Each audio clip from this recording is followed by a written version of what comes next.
네, 오늘 수요일 찬양 예배 말씀 다니엘서 8장 15절부터 마지막 27절까지 말씀 환상을 깨닫다라는 제목으로 함께 말씀을 살피겠습니다.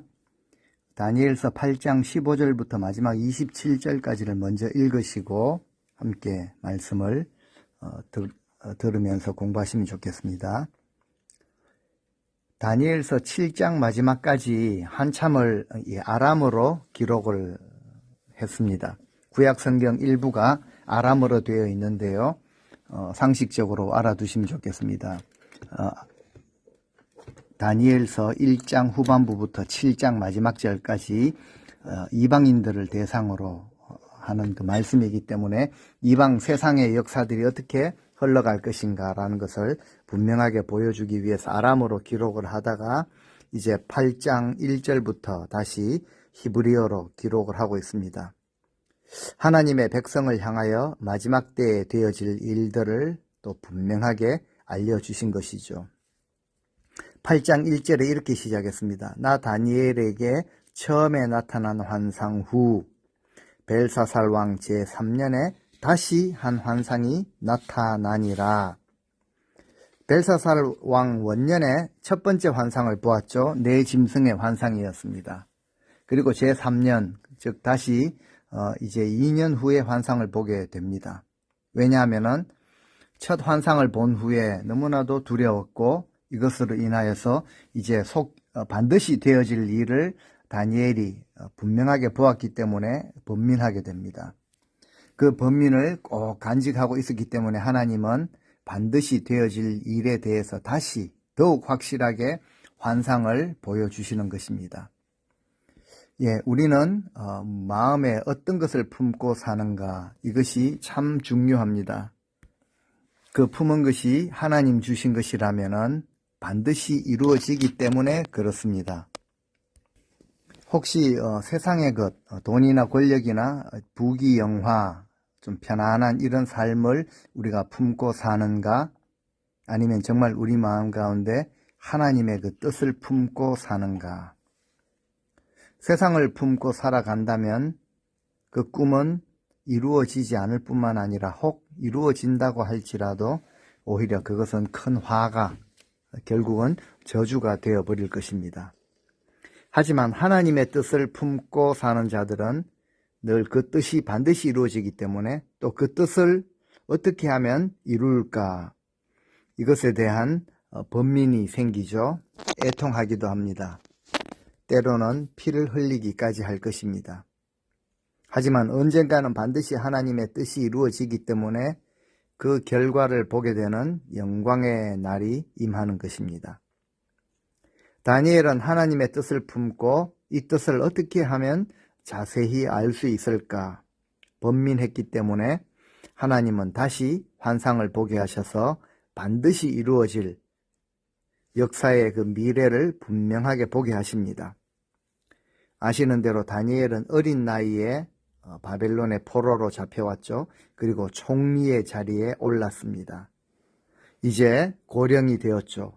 환상을 보는 지금 이 지역은 엘람 지방 수산성 을레 강변이라고 지난 시간에 살폈습니다. 우리가 품은 환상, 하나님 나라를 향한 꿈이 지금 내가 살아가고 있는 이 지방 타코마나 워싱턴주 얼마나 참 풍요롭고 살기 좋은 곳입니까? 이 미국 땅에만 한정되어서는 안 되겠다라는 것이죠. 하나님께서 보게 하시는 그 땅, 그곳이 아프리카이든지 유럽이든지 중동이든지 북한 땅이든지 그것을 바라볼 수 있어야 합니다. 다니엘의 두 번째 환상에서 처음으로 보게 되는 짐승은 두 뿔을 가진 수량입니다. 양의 그 두 뿔이 다 길었지만 유독 한 뿔이 더 길었습니다. 그리고 그 더 긴 것은 나중에 난 것이다 라고 하십니다. 그 두 뿔은 메대와 바사 제국을 의미하죠. 이 두 나라가 고레스에 의해 바사 제국으로 합병이 됩니다.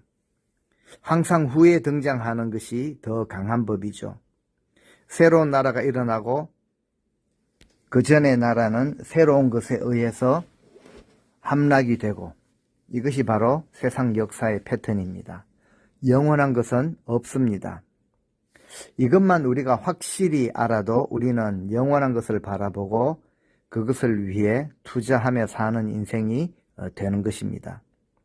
이 두 뿔 가진 수량이 그 뿔로 사방을 받아치지만 당할 짐승이 없습니다. 그만큼 메데 바사 제국의 그 힘이 강했다라는 거죠. 성경에 지난 시간에 살폈는데요. 원하는 대로 다 행하고 강해졌다. 그렇습니다. 사람이든지 한 개인이든지 단체든지 나라든지 제국이든지 원하는 대로 강해졌다라고 느끼게 되면은 참 큰일입니다. 그런 경우에는 거의 다 모두가 교만해지고 타락하게 되고 결국은 패망의 길로 가게 되는 것이죠. 이 말씀을 들으시는 저와 우리 성도님들, 날마다 더 강해지는 꿈을 가지지 않게 되시기를 바랍니다. 정말 이 마지막 시대를 살아가는 우리 성도들이 가져야 할 진짜 소망, 꿈은요, 점점 낮아지는 길, 점점 더 겸손해지는 길, 내가 전혀 드러나지 않고 대접받지 못해도 좁은 길로 가는, 이것이 우리에게 훨씬 낫다라는 것이죠. 모세를 보면 알 수 있습니다. 궁중에서 바로의 공주의 아들로 궁중 교육을 받고 학문을 익히며 점점 강해지다가 살인을 행하게 되죠. 점점 강해져서 좋은 일이 아니라 더 힘든 일이 생긴 것이죠. 결국 하나님은 그를 쓰기 위해서 40년 동안 광야에서 다듬으십니다. 그 결과 모세는 이 땅에서 가장 강한 자가 되었다라고 하지 않습니다. 이 지면에서 가장 온유한 자가 되었다라고 평가를 받게 되는 것이죠. 세상의 거짓 가치관과 거짓 정보들은 우리를 파멸로 이끌고 갑니다. 강한 것이 실력이다. 점점 강해지면 이것은 대단한 능력이다 라고 하지만 절대 그렇지 않습니다. 하나님께 쓰임받는 인생, 내가 약하기 때문에 전능하신 하나님께 쓰임받는 인생이 가장 강한 인생이죠. 바사 제국이 점점 강해지는 것 같았지만 결국 서쪽에서 등장하는 한 수렴소, 헬라 제국입니다. 헬라 제국에 의해 망하게 되죠. 서쪽에서 등장한 수렴소의 모습을 어떻게 묘사했습니까? 5절에 살폈는데요. 온 지면에 두루 다니되 그 정복하는 속도가 얼마나 빠른지 발이 땅에 닿지 아니하고 그 염소의 두 눈 사이에는 뚜렷한 그 뿔이 하나 나 있었다라고 기록합니다. 그 뿔로 이 두 뿔을 가진 수량, 즉 메데 바사를 받아버리죠. 이 염소가 바로 알렉산더 대왕인데 알렉산더 대왕 정말 대단했습니다. 염소의 뿔이 강대하여서 상대할 나라가 없었죠. 그런데 역시나 스스로 심히 강대하여 갈 때, 강성할 때에 그 큰 뿔도 꺾이고 말았습니다. 강한 것은 구부러지는 것이 아니라 꺾이게 되고 깨지고 부서지게 되죠. 부드러운 갈대는 부러지지 않지만 스스로 강하다라고 생각하는 모든 것은 부러지게 되어 있습니다. 그 뿔이 꺾이고 난 후에 그 대신에 현저한 뚜렷한 뿔 4개가 하늘 사방을 향하여 났더라라고 합니다. 알렉산더 대왕이 죽고 난 후에 그 제국이, 헬라 제국이 4명의 장군들에 의해서 나누어지게 됩니다. 다니엘이 환상을 받은 후 몇백 년 후에 일어난 역사적인 사실이죠. 정말 성경의 기록을 우리가 이렇게 이루어지는 것을 확실히 바라볼 때 정말 놀랍고 두려운 것입니다. 열강이라고 할지라도 떴다가 지는 법입니다. 세상의 권력은 그러합니다. 영원한 나라, 영원한 통치는 이 땅에 없습니다. 오직 주님의 나라만이 영원한 것입니다. 4명의 장군들 이름을 살폈는데요. 셀리우코스, 카산드로스, 프톨레마이오스, 리시마코스 이렇게 4명의 장수들에 의해서 헬라 제국이 사방으로 나뉘어집니다. 그 중에 셀리오코스의 후손 중에 아주 독한 왕이 있었죠. 유명한 왕인데요. 에피파네스가 일어나서 예루살렘에 쳐들어와 성전을 피폐시킵니다. 성전에 돼지 피를 뿌리고 제단 위에 제우스단을 만들었고, 그때 이스라엘 백성이 수없이 많이 죽었습니다. 10만 명 이상 죽었다라고 기록을 합니다. 할례를 금지시켰고 성경을 읽지 못하게 했습니다. 매일 드리는 제사가 넘긴 바 되었고 진리가 땅에 떨어졌습니다. 그럼에도 그들의 행하는 일이 형통하게 되었다라고 기록을 합니다. 불의한 세력들이 진리를 땅에 던지며 하나님을 대적하는 일에 형통한 모습을 보였다. 지금 세상의 모습이 그러하다라는 것이죠. 이 악의 세력들이, 불의한 세력들이 얼마나 연합이 잘 되어 있어서 건수만 생기면 벌떼처럼 모여듭니다.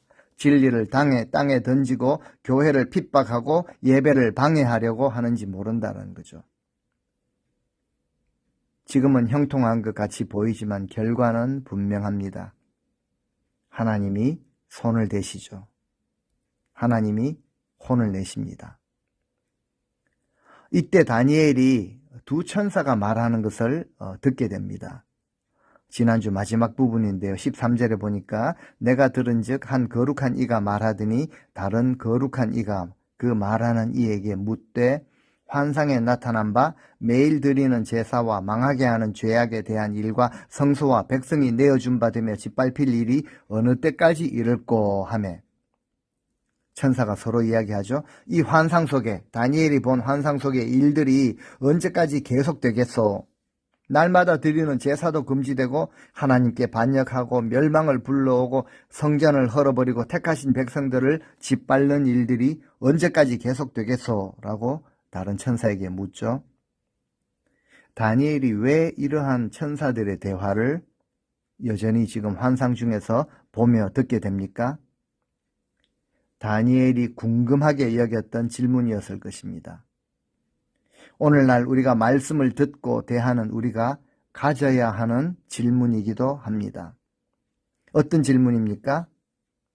이와 같이 하나님의 구원의 계획이 작은 뿔, 적그리스도의 세력을 의미하죠. 불의한 세력에 의해서 극도로 위협을 받는 이 상황에서 오늘 마지막 때를 살아가는 우리 성도들 역시 어떤 중요한 질문을 던져야 하겠습니까? 성도들을 핍박하며 유혹으로 인해 파멸로 이끌고 가며 구원을 위해 필수적인, 정말 우리의 신앙생활을 위해서 반드시 필요한 이 성소, 유린하죠. 교회를 핍박하는 일들, 성전에서 섬기는 일들을 방해하는 치명적인 이 작은 뿔에 망하게 하는 이 죄악이 언제까지 용납이 되어야 할 것입니까? 하나님. 그리고 하나님, 이 일에 대해서 어떻게 대처해야 할 것입니까? 이것을 지금 묻고 있는 것이죠. 이것에 대한 천사들의 답변이 지난주 마지막 절 14절에요. 그가 내게 이르되 2300주야까지니 그때 성소가 정결하게 되리라. 2300주야에 대해서는 구체적으로 해석을 하며 설명을 하지는 못하겠지만 숫자가 정해져 있죠. 하나님이 정하신 때라는 것은 분명한 사실입니다. 성소를 정결하게 하시는 때가 다가온다라는 것이죠. 물론 구약의 역사적으로는요, 에피파네스가 공격을 해서 성전이 다시 회복되기까지 기간으로 보는데요, 이것 역시 성취된 때가 정확한 것입니다. 우리 하나님의 말씀은 1.1획도 땅에 떨어지는 법이 없었습니다. 세상에서는 어떠한 막강한 세력, 권력, 권세도 한계가 있었습니다. 이 땅에서는 보니까 영원한 것이 없었습니다. 영원할 것 같았는데, 절대 무너지지 않을 것 같았는데 하루아침에 이름도 없이 사라지는 이런 일들이 계속되었죠. 이 환상은 말세에 관한 것입니다. 말세에 어떤 일이 일어납니까? 진리를 붙들고 하나님의 나라를 기다리는 자들에게는 고난과 환난이 필수적으로 주어질 수밖에 없다라는 사실입니다. 오늘 말씀 15절 말씀을 보면은 나 다니엘이 이 환상을 보고 그 뜻을 알고자 할 때에 사람 모양 같은 것이 내 앞에 섰다라고 기록을 합니다. 다니엘은 환상을 보고 그 뜻을 이해하고자 정말 번민하고 애를 썼죠. 그때 사람처럼 생긴 분이 갑자기 다니엘 앞에 나타나게 됩니다. 하나님의 사자가 나타나신 것이죠. 너무나도 두려운 환상을 지금 받았고 그 뜻을 알고자 번민하는 이 다니엘의 모습, 하나님께서 이루실 일에 대해서 이처럼 정말 번민이 될 정도로 관심을 가지고 있었다라는 것을 보여주는 구절입니다. 16절 내가 들은즉 을레강 두 언덕 사이에서 사람의 목소리가 있어 외쳐 이르되 가브리엘아 이 환상을 이 사람에게 깨닫게 하라 하더니, 환상을 보고도 뜻을 몰라 고민하는 이 다니엘에게 하나님은 천사를 불러서 해석해 주라 라고 하시는 것입니다. 17절 그가 내가 선 곳으로 나왔는데 그가 나올 때에 내가 두려워서 얼굴을 땅에 대고 엎드림에 그가 내게 이르되 인자야 깨달아 알라 이 환상은 정한 때 끝에 관한 것이니라. 하나님의 천사가 이제 두려워서 얼굴을 땅에 대고 엎드린 다니엘에게 말씀하시죠. 사람의 아들아 인자야 이것을 깨달아 알아야 한다. 이 환상은 정한 때 끝에 관한 말세에 관한 것이다 라고 하십니다. 즉 하나님의 그 진노의 때가 다 끝난 뒤에 일어나게 될 그 종말에 관한 것입니다. 이것의 핵심은 바벨론도 종말이 있을 것이고 메데바사 제국도 그 제국을 무너뜨린 헬라에도 끝이 있다라는 것이죠. 우리 인생이나 나라, 민족, 제국, 인류 모든 것에는 정한 때가 있습니다. 이것을 알고 사느냐 모르고 사느냐의 차이가 있을 뿐이죠. 알고 사는 것은 다릅니다. 종말을 진짜 알고 사는 자들의 삶의 모습은 다릅니다. 암 선고를 받게 되면요 삶의 태도가 달라지죠. 정말 믿음의 사람이라면 철저하게 회개하고 원수진자가 있다면 용서해주고 또 그들에게 용서를 구합니다. 그러다가 진짜 마음이 떠나가고 깨끗하게 나은 사람들도 있죠. 종말을 알고 살아가는 자들의 삶에는 이처럼 변화가 반드시 일어납니다.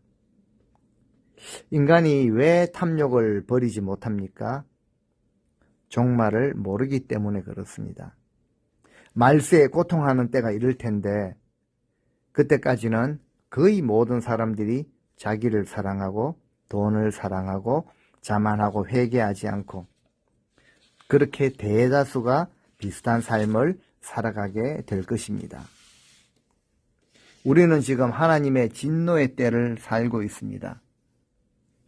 하나님 진노하시지만 모든 영혼이 회개하고 돌아오기를 바라시는 하나님, 참고 기다리시는 하나님, 돌아오라고 부르시는 하나님의 음성을 듣고 두려움으로 이 마지막의 때를 살아야 합니다.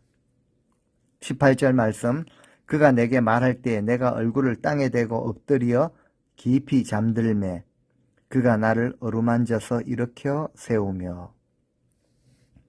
가브리엘이 말하는 동안 다니엘은 땅에 얼굴을 대고 깊이 잠들었습니다. 그때 천사가 다니엘을 어루만지며 일으켜 세웁니다. 어떤 말을 합니까? 19절 진노하시는 때가 마친 후에 될 일을 내가 네게 알게 하리니 이 환상은 정한 때 끝에 관한 것임이라. 하나님의 그 진노의 때가 끝난 뒤에 일어날 일을 모두 알려주겠다. 네가 본 환상은 정한 때 곧 끝날에 관한 것이다 라고 하십니다. 누가 말합니까? 하나님의 천사 가브리엘입니다. 가브리엘이 신약시대 보면요 마리아에게 나타나죠.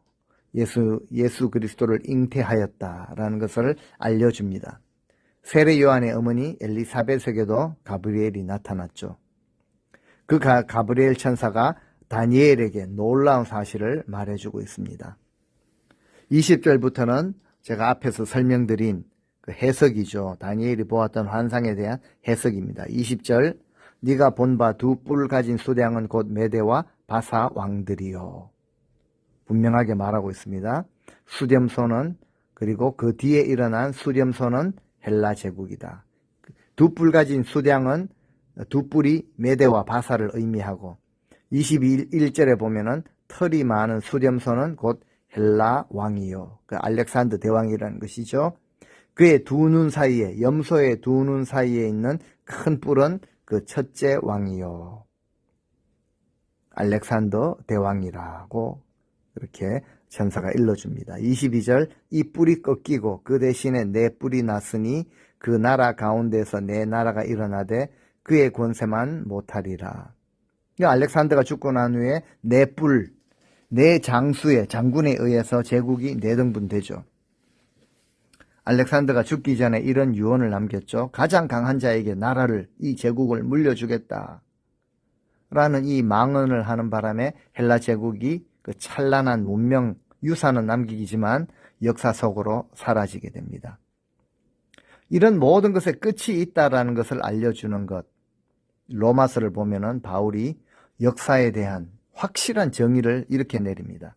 만물이 주에게서 나오고 주로 말미암고 주에게로 돌아간다. 권세, 모든 것이 하나님께로부터 주어지고 하나님께로 돌아가는 것이라고 말하고 있습니다. 우리 인생에, 우리 인간들의 출생과 그리고 삶, 인생, 그리고 죽음의 비밀을 알고 사는 것. 이 땅을 사는 동안 빌딩을 세우고 제국을 이루었다고 할지라도 제국의 탄생과 운영되어지는 것과 성장하는 것과 그리고 그 파멸되는 모든 것이 하나님의 손에서 나고 하나님께로 돌아간다는 사실, 이것을 아는 자와 모르는 자의 삶의 차이는 엄청납니다. 영생이냐 파멸이냐, 이 결과를 만든다라는 것이죠. 우리는 마지막 때에 하나님의 심판대 앞에 설 수밖에 없습니다. 데살로니가 후서 2장에 보면요, 진리를 믿지 않고 불의를 행하다가 심판에 이른다라고 분명히 말씀하십니다. 무너지지 않을 것 같았던 권세라고 할지라도 결국에는 보면 별 수가 없습니다. 아무것도 없습니다. 진리를 따르지 않고 불의를 행하다가는 결국 심판에 이르게 된다라는 말씀을 하고 있죠. 23절, 이 내 나라 마지막 때에 반역자들이 가득할 즈음에 한 왕이 일어나리니 그 얼굴은 뻔뻔하며 속임수에 능하며. 이 내 나라가 마지막 때쯤에 정말 뻔뻔하고 잔인한 왕이 나올 것이다. 속임수에 능한 사람이다. 그래서 많은 사람들이 그 속임수에 그냥 넘어가게 될 것이라. 24절, 그 권세가 강할 것이나 자기의 힘으로 말미암은 것이 아니며 그가 장차 놀랍게 파괴 행위를 하고 자의로 행하여 형통하며 강한 자들과 거룩한 백성을 멸하리라. 25절, 그가 꾀를 베풀어 제 손으로 속임수를 행하고 마음에 스스로 큰 체하며 또 평화로운 때에 많은 무리를 멸하며 또 스스로 서서 만왕의 왕을 대적할 것이나 그가 사람의 손으로 말미암지 아니하고 깨지리라. 바로 이 역사 속의 에피파네스를 가리키는데요. 철면피에다가 권모술수에 능한 자였습니다. 허풍을 떨었고 의기양양하게 자기 영광을 드러내고 무엇이든지 제멋대로, 그리고 믿음의 사람들과 거룩한 이들을 사정없이 해치울 것이다. 성전을 더럽히게 됩니다. 자신을 천하무적이라고 여기고 자신 앞에 걸리는 모든 사람들은 모조리 없애버립니다. 그리고 만왕의 왕이신 분에게까지 대적하다가 결국은 박살이 나게 되죠. 사람의 손으로 말미암지 않고 깨지리라 라고 하죠. 그를 무너뜨린 부순 것은 사람의 손이 아닙니다. 그 학설에 의하면 에피파네스가 내장이 썩는 질병으로 죽게 되었다라고 기록을 합니다. 영원할 것 같았던 권세로 나라를 뒤집어 놓았는데 마지막 그 말로가 그렇다라는 것을 말하고 있습니다. 26절 이미 말한 바 주야에 대한 환상은 확실하니 너는 그 환상을 간직하라. 이는 여러 날 후의 일임이라 하더라. 네가 본 환상은 확실한 것이다. 그대로 꼭 간직을 하라. 그대로 다 이루어진다. 하지만 이 일은 나중에 이루어질 것이기 때문에 그 환상을 비밀로 간직하라 라고 하십니다. 마지막 27절 이에 나 다니엘이 지쳐서 여러 날 앓다가 일어나서 왕의 일을 보았느니라. 내가 그 환상으로 말미암아 놀랐고 그 뜻을 깨닫는 사람도 없었느니라. 다니엘이 엄청난 환상을 본 후에 많이 약해졌습니다. 여러 날을 알아 누웠다가 다시 일어나서 왕의 일을 계속 돌보았다. 2300주야 동안 성전이 회파를 당하고 엄청난 일을 겪게 되는데요. 이것 한시적이다. 그죠. 우리 인생의 박해와 고난, 우리 인생 자체가 한시적입니다. 끝나는 때가 있다라는 것이죠. 제한된 시간을 살고 있습니다. 인생의 끝이 있음을 알고 살아야 합니다. 끝이 없다라고 하는 자들은 윤회를 말하죠. 그리고 그 삶의 모습을 보면은 정말 영원히 방황하는 그런 삶을 살고 있습니다. 하지만 모든 일의 정한 때, 끝이 있음을 아는 자는 그 목적지를 바라보고 그 목적에 맞추어서 살아갑니다. 그렇지 않으면은 우리 인생 별 수 없죠. 방황하며 사라지는 인생이 될 수밖에 없습니다. 다니엘은 이 가브리엘 천사가 해석을 해 주었기 때문에 모든 환상을 깨달아 알았습니다. 그런데 병이 났죠. 몸에 힘이 다 빠졌습니다. 그런 것 같습니다. 엄청난 그 비밀을 알 때 우리가 어떻게 이것을 견디겠습니까? 아마 다니엘도 주위에 몇 사람들에게 이야기를 했을지 모르겠습니다. 그런데 깨닫는 자가 없었다라고 기록을 하죠. 다니엘 너무 놀랐고 뜻을 깨닫는 자가 없어서 여러 날을 알아 누웠지만 일어나서 다시 왕의 일을 보기 시작합니다. 우리는 죽을 날을 알지만 오늘 해야 할 일을 해야 하는 그런 존재들입니다. 비록 엄청난 그런 환상, 보여주시는 환상에 의해 짓눌려 잠시 병이 났지만 다니엘을 보니까요, 노년의 다니엘은 털고 일어나서 자신의 사명을 감당하죠. 이것이 바로 정말 하루하루를 믿음으로 살아가는 그런 삶의 모습입니다. 다니엘은 앞으로 있을 그 바벨론의 멸망뿐만 아니라 200년 후에는 헬라의 멸망까지 보았지만, 그러나 그 모든 역사의 끝, 종말의 끝을 알았지만 오늘을 사명을 감당하며 살아야 하는 그 선지자로서의 삶을 살았다라는 것을 기록하고 있습니다. 오늘 이 말씀을 들으시는 우리 모두는요, 저와 여러분들은 다니엘과 같은 그런 번민을 품고 다니엘이 보았던 그 역사의 종말을 우리도 같이 본 것은 아니지만요, 우리는 성경 말씀에 기록하신 모든 말씀, 이 종말을 분명히 가지고 있는 자들입니다. 환란의 때가 있음을 알고 끝이 있음을 알고 있습니다. 정한 때의 끝을 알고 살아가는 자들이 바로 우리 성도들이죠. 그 삶의 태도는 끝을 모르고 사는 자들의 태도와는 너무 다르죠. 하루하루 최선을 다해 살지만 이 땅이 전부가 아님을 알고 살아가시는 우리 성도님들이 되시기를 바랍니다. 영원을 알고 사는 자들, 이 땅의 시간만 사는 자들이 아니라 정말 그들과는, 이 땅만을 위해서 살아가는 자들과는 다른 그런 삶의, 믿음으로 사는 삶의 여유, 넉넉함, 그리고 그 강력한 힘, 이런 믿음으로 오늘 하루하루의 삶을 아름답게, 의미 있게, 가치 있게 살아가실 수 있기를 바랍니다. 이것이 결국 우리 다음 세대를 위해서, 자녀 세대를 위해서 기도하고 우리 주님 오실 길을 예비하며 살아가는 이 종말을 살아가는 삶의 태도가 우리 자녀들 세대 그리고 이 세상 가운데 어떤 영향을 미치는지를 분명히 알고 하루하루 믿음의 삶을 잘 살아가시는 모든 성도님들 되시기를 주님의 이름으로 축원드립니다. 아멘.